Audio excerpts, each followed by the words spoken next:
আজকের গুরুত্বপূর্ণ টপিক আছে বুলান্তে নিয়ে। মূলত বুলান্ত হচ্ছে খুব খুব খুব একটা ইম্পর্টেন্ট বিষয়। বুলান্ত এটা কতটুকু সিস্টেম আছে, যেমন ধরেন আপনি যখন স্টার্টিং এ বসবেন, আপনি যদি হাইট হন, আপনি যদি লো হন, তখন আপনি রেগুলো চেঞ্জ করবেন। এই দেখেন, এদিকে একটা সুইচ আছে, এই রেগুলো চেঞ্জ হবে। কারণ বুলান্ত ধরবেন, মনে করেন এটা একটা ঘড়ি, ওকে, 10টা 10 মানে 10টা 10 মিনিট, ঠিক আছে।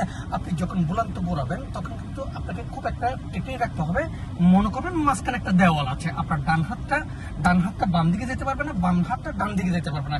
এখন সেটা আপনি কি, অনেকজনে দেখি আবার এক হাত দিয়ে এরকম এরকম পুরোপুরি সেটাও ভুল। আপনি বুলান্ত ঘোরাবেন এরকম, যখন ডান পাশে মুড় দেবেন, এই ডান পাশে মুড়, ঠিক আছে।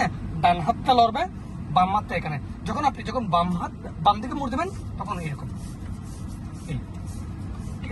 বুলান্তটা ইউজ করার, বুলান্তটা ঘোরানোর, বুলান্তটা ব্যবহার করার সঠিক